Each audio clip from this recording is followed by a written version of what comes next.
Alright guys, what's up? Time for another video. Remember, if you like these kind of videos, like, sub, silly, comment, whatever, it helps the channel. I still got to do that FGC on NBC video, the 5th one, but, you know, I've been really busy with doctor stuff. Like I said, I recently got this fucking oxygen tank and everything, dude. Just, life of a sick person, right? But what's old is new again on the FGC on NBC. I want to talk about narratives of games. Just like, and you know, for some of this stuff, you're going to have to have watched my other videos to know what I'm talking about. But, you know, a lot of times when I talk about narratives of games, a narrative can be potentially important. And I talk about a game like Super Turbo. It was a game that had a successful narrative and has a successful narrative because of the clear archetypical kind of characters in that game. A lot of it is very easily digestible. And it also makes it kind of exciting too, because it feels like you can pick a team when you watch a match, right? So you can have the older player that wants that fireball dragon punch trap, and that's Sagat, right? And then you have that guy that's sort of like that sort of, you know, people are fighting back against the idea of what is strong in a fighting game, if you will. And then people like, say, a rushdown character like Balrog, you know what I mean? And also, because these characters are both good in the game and they're both in the competitive nature of the game, it's a good narrative all around. They're very easily digestible characters. It's very obvious what they're doing and why it is strong, and it kind of gives the player, they can pick a team almost, even like the viewer, like, oh, I want this character to win because I don't like that play style, or I don't like this play style, vice versa, or whatever. You know, watch the videos to get what I'm talking about, right? And one of the ideas I've talked about Dragon Ball FighterZ, why it's a failure, because let's just look at this game let's just look at the character select screen. Now, of course, these characters were deleted because I sure as fuck was not paying for these characters. And fuck, dude, I wouldn't have picked this fucking creature, this thing, but unfortunately it came with the DLC pass, so unfortunately I have it. But, you know, I think this is a pretty common complaint that, you know, Dragon Ball FighterZ, when you look at the character select screen, just all the characters as a whole, a lot of the characters don't have enough interesting stuff. If you look at it like your team, what team do you want to pick, even just as a viewer, like what kind of play style do you want to pick, right? The game is kind of dry in there. If we look at the game, even say from a Season 1 standpoint, and I think they ended up taking it out. Was it in Season 2 or a little bit halfway Season 2? I forget, right? You know, I barely play the game, but it was sometime around then. Maybe you looked at the character select screen, you're like, wow, what character can double super? Because double supers were so good. You know, it's like, oh, I can double super this character, I can double super this character, I can double super. But then like, oh, maybe a character is going to be weak because they can't double super. Now, of course, they toned that down, which is really stupid, because they supposedly, you know, they wanted matches to go faster, and then they took away double supers. Like, what a fucking brain fart that is, right? And then, you know, people complain, well, my character can't double super, that's not fair. But why don't we look at it from the standpoint that double super is a character gimmick, right? And when I talk about, you know, it's good when characters have specific strengths and weaknesses, because if we're thinking about the game on how it could be, how it should be, there should be characters that are potentially more synergetic than other characters, because it's a goddamn fucking tag team game. I don't like tag team games. They don't really do anything for me per se, but having characters that are specifically strong in certain areas is not a bad thing, right? We could have characters like, wow, this character might be good on this team because this character has double supers. They have good synergy. Look at a character like Nappa, often considered a weaker character. What if, when we're looking again, because you want characters to be, you can think of good gimmicks for these characters that have good narratives, easily digestible narratives. A character like Nappa often gets shit on, right? But what if a character like Nappa, whenever you fucking called out his Cyberman, whatever, you know what I mean? You're like, wow, the Cyberman does not go away when you switch out. Nappa is a fucking good, potentially synergistic character because of that. Because he has those, you don't need just to do the Cyberman when he's out there. He can use it with other people too. He can switch out and it's still there. A character like Piccolo, they took away his synergistic stuff, you know, oh, Halzon goes away when you call a teammate. Why? Why does it have to go away, right? Oh, because your character can't do it. What if I told you all these characters on the screen, hopefully they have something that they do that is special? You shouldn't be looking at a game, and your game shouldn't be so dry that when you look at a game, it's like, oh fuck, we can't have Nappa have a Cyberman when he's not there because that makes him too special. We can't have Piccolo have orbs out when you call him out because that makes him feel too special. That should be what is special about him, and then other characters should have special things about them, right? You should be, you know, when I've talked about a drop ball in the game in terms of the tug of war between fireball, reflecting, and home and dashing, there should be more of a emphasis on that because it helps teach the player the game, right? That's why when you have a character, there could be a character like, wow, here's Vegito on the character select screen. Vegito, he has double supers. I can use him for double super gimmicks, right? Vegito, he has fucking, you know, he's a good archetypical character in terms of the fireball versus homing dash, reflecting, and all this kind of shit, right? He plays off of that. He's an easily digestible character, right? But his one weakness that might make him a liability on the team, even though he has so many other strengths and he takes advantage of so many other things in the game, is the fact that he has weaker lows. It's an anime game, quotation marks, but his high-low stuff is suspect. They should have been able to really play off of that instead of, you know, obviously people do think that, you know, his mix-up is weak, but that should have been the beauty of the character. It shouldn't have been a negative. I mean, it's a negative from a competitive standpoint, but it should have been an awesome thing from a narrative standpoint, right? It should have been like, wow, that's awesome. He's an awesomely designed character because he actually has strengths and weaknesses. It shouldn't have been like, oh, well, that's why he's weak because he doesn't have a high low. That's supposed to be the beauty of the character. It could be. You know, another character I've talked about before that could really show off that beauty of the fireball versus homing dash, reflecting, whatever. Could have been a character like Krillin. Look at this motherfucker's his fucking his moveset. Hell, fuck, you could have, like, imagine this character, he could have been a team player too. He could have been a very good synergistic character too. Imagine if the Senzu beans were just insane, but he gets a certain amount of them, but man, they're insane. Maybe Krillin is a pretty weak character in a lot of different areas, but he's strong in the new archetypical idea of what a game can be, and that is the fireball versus homing dash reflecting characters. That sort of character archetype obviously cannot exist in any other game. And say a character like Vegito, Krillin, whoever else it might be, they're really strong at that area. Maybe Krillin's Senzu beans are just fucking OP, but other aspects of the character are hella suspect. A character having bad things about them, competitively, of course, it's going to be bad, but for the narrative of the game, it's actually cool. Because it makes it very easy, like, why would I play this character? Not just besides I got a fucking bald head fetish and I want him to stick his bald head up my butthole, whatever the fuck he's doing.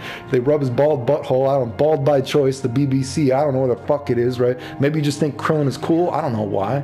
Maybe you're a nerd and you imagine banging 18 with your bald head, and I don't know, whatever, dude.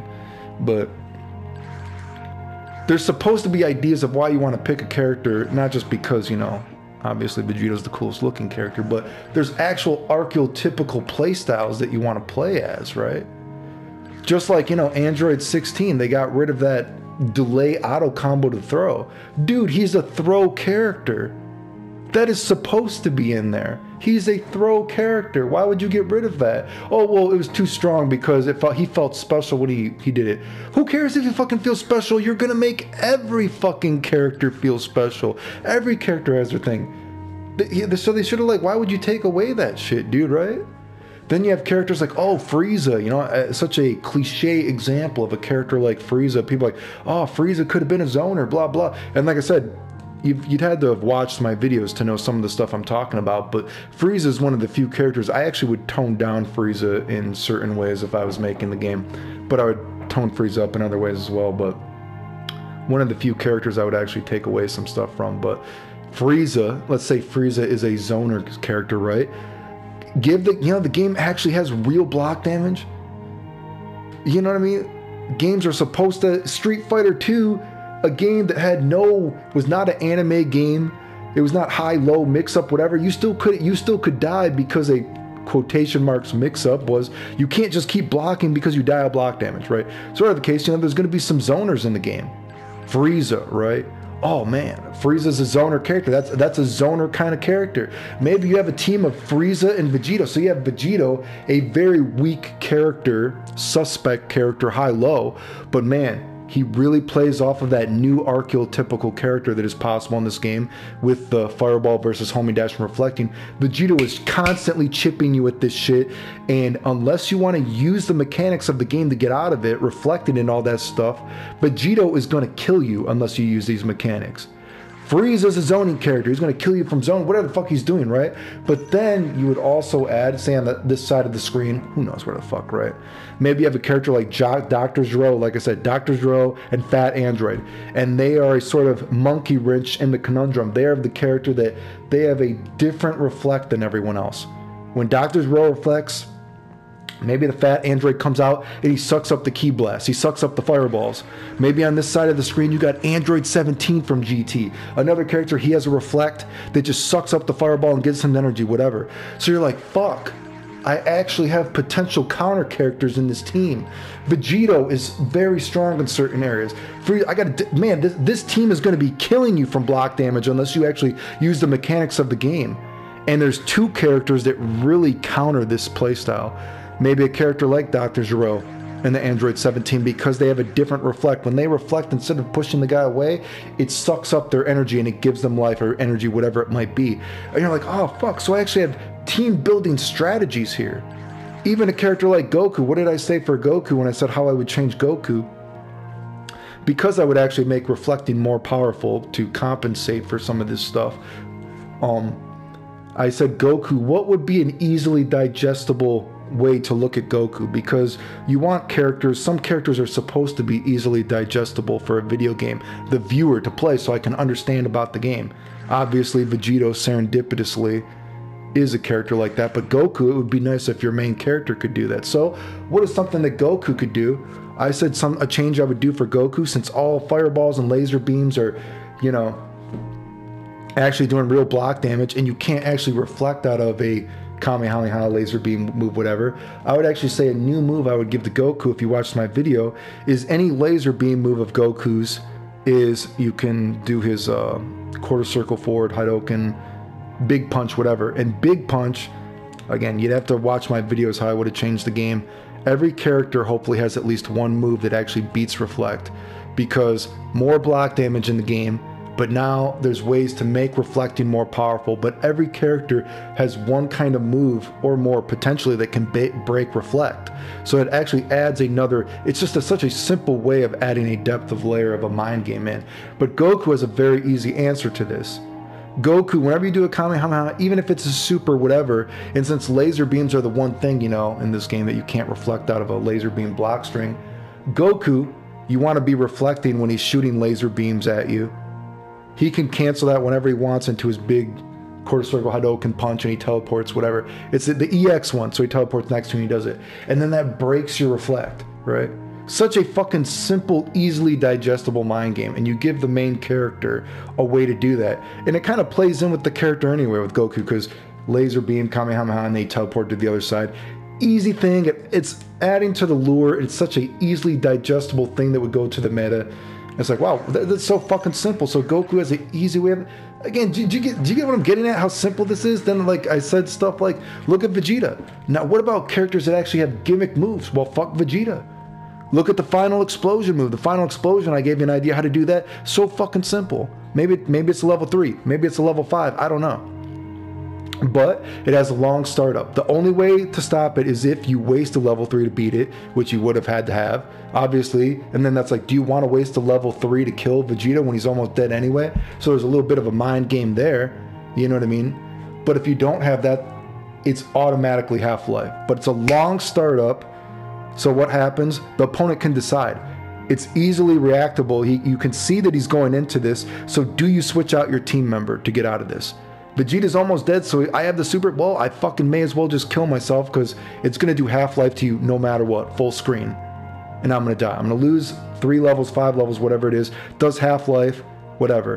And they're like, well, fuck. Well, I think I have enough life to take this, or am I going to waste my opponent has, or my my other player on my team, my other teammate has more life, so I'm going to switch out, let them take this half-life. Vegeta could actually have teams dedicated to him, whose characters that build up fast super. I don't know, it could be whatever. Maybe some character builds up super hella fucking fast. Who's it gonna be? I don't know. I guess it could be Vegito again if you make him build up super faster, but it could be any of these characters. You could have a character like, man, this character is very weak. Hell, maybe make the androids, they build up super hella fast. Maybe you want a team of like android, all the androids, maybe a gimmick of them is they build up meter a little bit faster than other people for some reason. Hell, maybe Baby. Fuck Baby Vegeta. Maybe Baby Vegeta has a lot of build, so Baby Vegeta build up a lot of bar. He builds up a shitload of bar, and then, you know what? How about this? An example. Vegeta starts the match, blah, blah, blah. He's fighting whatever, he lost so much health, blah, blah, blah, blah. Tagged out at some point in the match. Baby's in there, building up more meter, and he's like, fuck, you know what I'm going to do? I'm going to DHC my super into Vegeta's final explosion, whatever it might be, because I know it's going to do half-life no matter what. I'm going to lose Vegeta, but he was almost dead anyway. I have my team synergy with building super. Again, the whole point is, when you look at a character selection screen, this game should not be just, and I'm not saying the game isn't competitive. Obviously, there are better characters and there are worse characters, of course. But you want also to be actual team building strategies in a tag team game. You want it to be like, man, this character might work good for this. This character works good for this. I want a Vegito team. Who is a character that works good with Vegito? Blah, blah. Whatever it might be. It's like, well, Vegito might be kind of suspect. You know what I mean? Because if they pick a character that reflect, like if they pick a counter character team, like Dr. Zero or 17, whatever it might be, I might want a character that is super rush down heavy and doesn't use a lot of fireballs. So maybe I want Gogeta on my team. Gogeta doesn't give a fuck because Gogeta doesn't have any ki blasts for the androids to suck up. They're not going to be sucking him up like a vacuum. And fuck, and with Gogeta on this team, hey, we have a character that has another gimmick. Maybe Gogeta, you know, maybe, of course, he has that Dragon Ball gimmick. Oh, maybe you have a team of, fuck, Omega Shenron is in the game. Omega Shenron also has the Dragon Ball gimmick. Well, fuck, do I want to build a team around this? Do I want to... So many fucking drop balls in this game, right? It would be nice if you could look at this game and be like, this is a good team, this is a good team, this should be a good team, I want to make this work, right? And of course, there's always going to be someone, they're going to be like, well, fuck, I just want to play my favorite characters, and you're going to find that one character specialist that's like, you know what, he didn't pick a meta team, but the dude is just so fucking good with all his characters, he's making it work. He's picking whoever the fuck it might be, dude, you know what I mean? That's the point, dude. Anyway, remember, if you like these kind of videos, remember to like, sub, silly comment, whatever, it helps the channel. Remember, you have to watch all those videos for all the different things I would change in the game, but anyway, yeah.